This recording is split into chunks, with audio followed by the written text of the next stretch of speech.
Okay guys, welcome back to the channel. It's Eden and Penelope here, and today we're going to be doing a bit of a Q&A. Got some questions on our Instagram yesterday and today. We're going to try and answer some of them, hopefully get a bit of an insight into us and maybe some problems or issues that you're having as well. And maybe have some fun. Yeah, we're having fun. It's primarily fun actually. I should have started with that.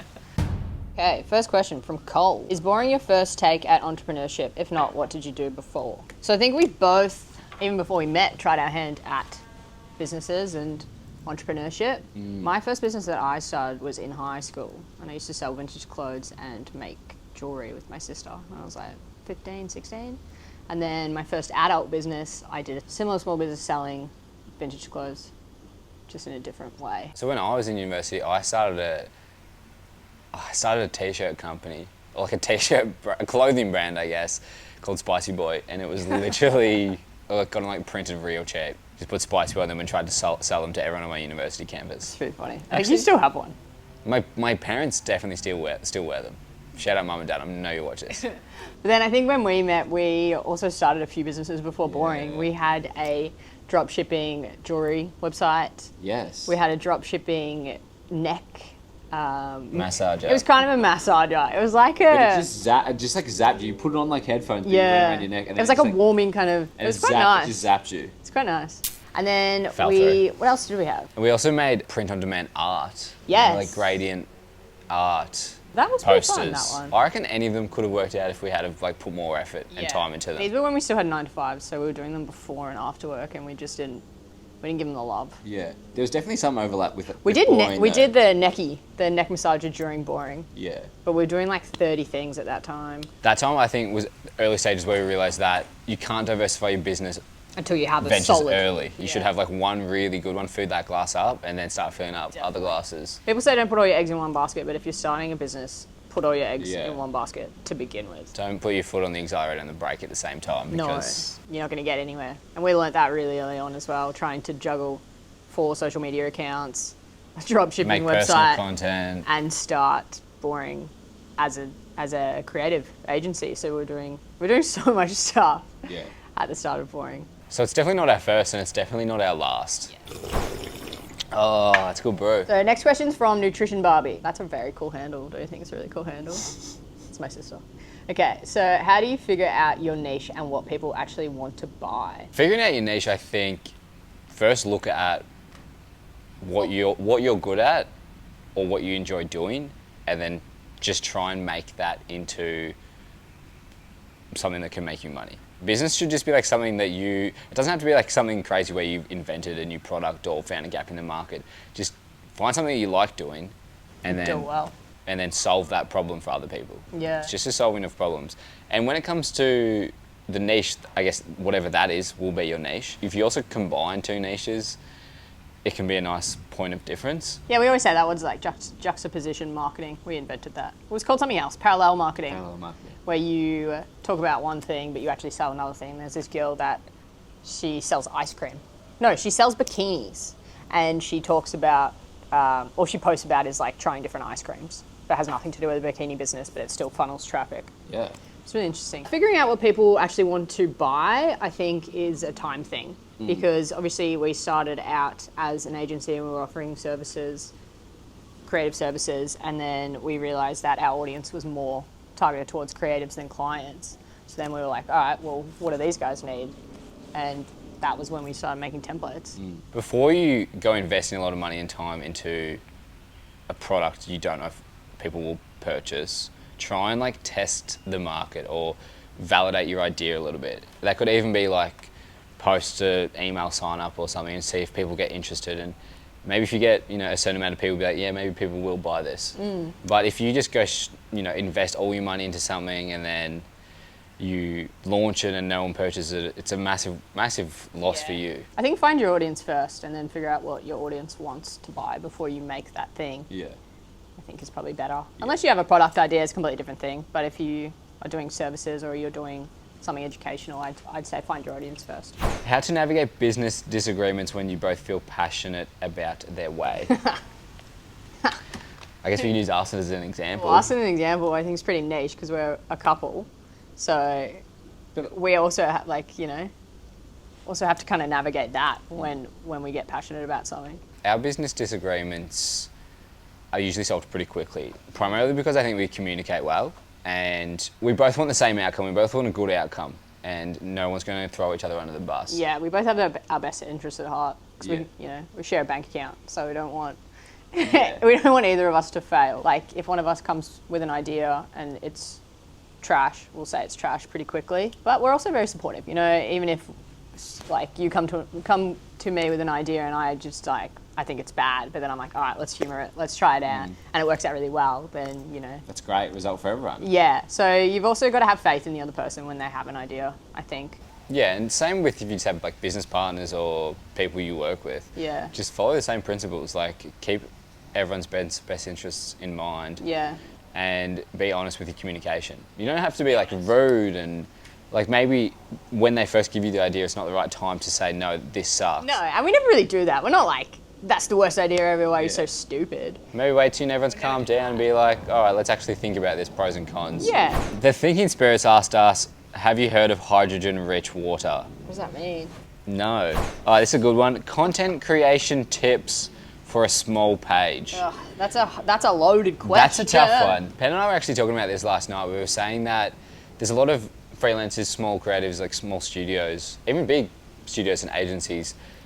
There's are really good technically and can fulfill client work really well, but when it comes to advertising and marketing, it's just like, where do you even begin? And what's more important, actually? Content creation tips, though. I would say just don't give up, because you're not going to see progress in the beginning.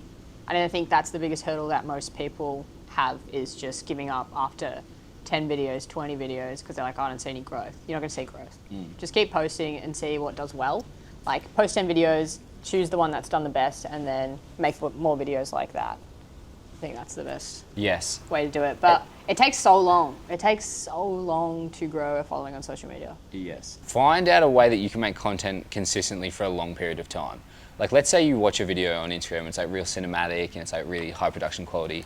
You don't want to start But out for with you, no, but let's say for you, you're not a videographer and that would take you so long to make and it'll be so much effort and time and you probably have a pretty poor result. But your skill set might be you're really good at talking.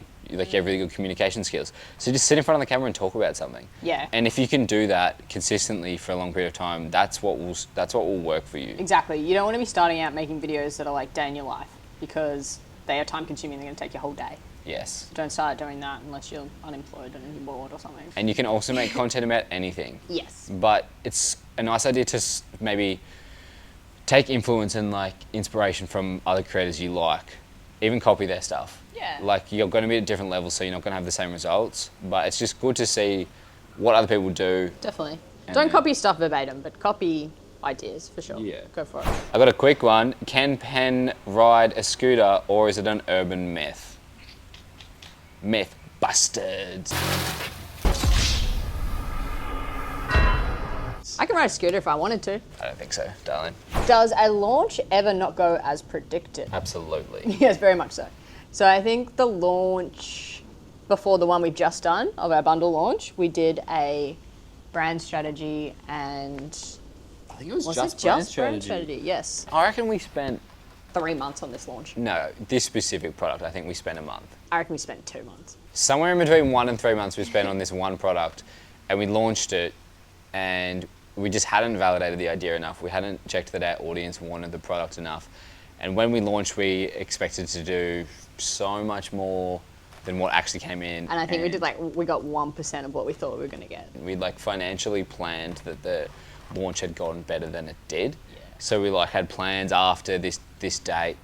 I think because our other products were doing so well, and we're like, this one's going to do even better. Yes. But it didn't. It was. But now looking back, we can see that it's such a different product. Yeah, and our campaign wasn't great. We're doing, sales emails that weren't really very thought out. This launch, a recent launch, it was much different. Yeah, I think this launch was a lot more thought out and a lot more planned and calculated. Yes, but it was And this also launch a lot did more really work. well. Yeah. It did really well. Branding versus web design, which do you think brings higher value for clients? Well, they're both pretty important. I think higher value for you is probably website if you're going to go for one. 'Cause What do you everyone- mean? Well, if they're picking which, I'm assuming they have skills for both of those and they're thinking which to sell. I'm assuming. But I think clients need both. I think clients see the value more in a website just because it's more of an established thing, whereas branding might be, like obviously branding's been around forever, but I think branding today, a lot of clients don't see the value in it. Branding, which is so stupid. Branding is definitely more important first. I think that without a brand, your product or service is just the same as everyone else's. I agree, yeah. And you can differentiate and get ahead with just having a good brand. You can out-brand and you can out-market any competitor. Like, that's a fact. Yeah. But for the value for a client, as I said, branding's probably harder to sell, I would say. Yes. ROI-wise. ROI-wise, it would be harder to sell. But if you can sell the value for the branding, Yes. that is more valuable to the client for sure. Everyone's always going to want branding and everyone's always going to want websites. So both are great options. If you can do both, it's a great package. But you can have a brand and make sales without a website. Easy. Totally. Or if you want to make a website, you can make a website. Like if you need to make a website yourself, it's so easy. Or you can hit up our friend Mac. Yeah. Next question. What's your view on marriage and prenups? Ooh. Rather keep control of your assets or not fast? I don't think we're going to have a prenup because we've earned all of our own money together. Like, you didn't have any money before you met me. I didn't really have any money before I met you. It's such a tricky question. Because obviously, like, I don't know, say for example, the traditional man's out there and he's making, I don't know, $250K a year and he's got a stay-at-home mother, stay-at-home wife who's looking after the kids and looking after the house and whatever. She definitely deserves 50% of his money. Even though he's made that money, she's saving him money But a prenup on childcare and cooking and cleaning. And A prenup doesn't have to be like 100% assets into one person's name. Like Yeah. you can definitely have an agreement where, you know, if something was to happen, that both parties would still be looked after. yeah, totally. I don't think we're the right people to ask about that, but... Okay, this one's just a fun one. What is your favourite shared appetizer? It just depends. It depends on the cuisine. Okay, say we're at, I don't know, beachside in Australia. I think everyone knows the answer. What's the answer? Well, we'll say it on 3. 3, 2, 1. Oysters. But also you've got like fries are good. Yeah, we do like fries. Any form of chicken appetizer for you, I usually yeah. go for. Chicken wings. I don't know, I like a anchovy toast. I got another one here, another quick question. Do you guys know any other languages?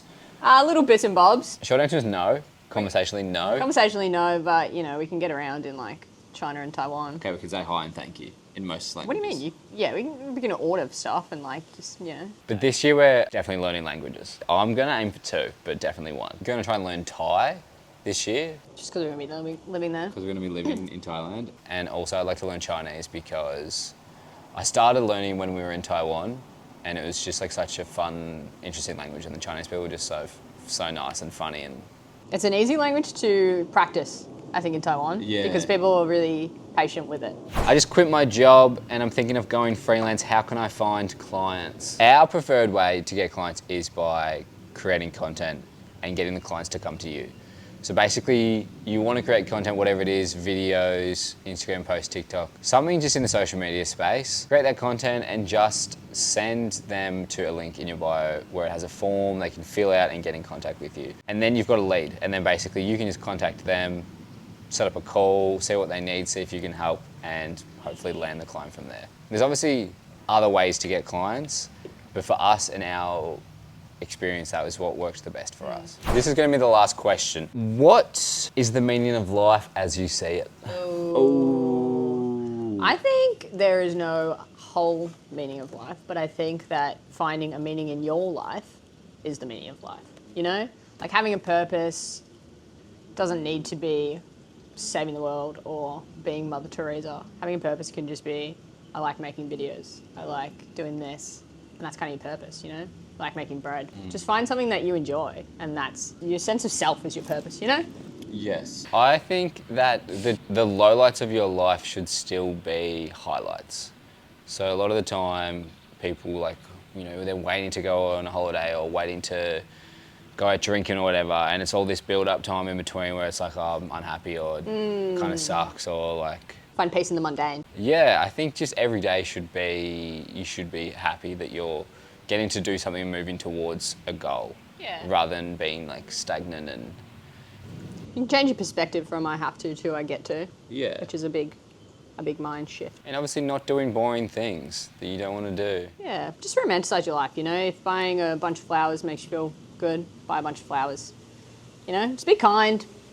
That's the meaning of life. Yeah, do what you want to do as well. Yeah. Whatever you want to do, just do it, because no one cares. At the end of the day, no one gives a Yes. about you. But no one cares in a sense that, like, no one cares. Not in, like, a no one cares. You're in You the know? corner crying. Like, it's not that. It's No. like, you can do what you want. Yeah. No one's going to stop you. Got one life, so find your meaning in it. YOLO. Actually, a really good application, YOLO.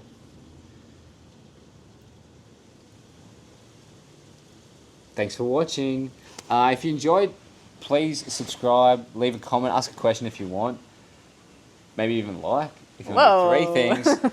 But other than that, we'll see you in the next video where we're going to be Blown away by the wind, it blown seems. away by the wind because we don't know what's next. Just a little bit backwards towards you. A little bit. And then left brake is back brake. Left brake.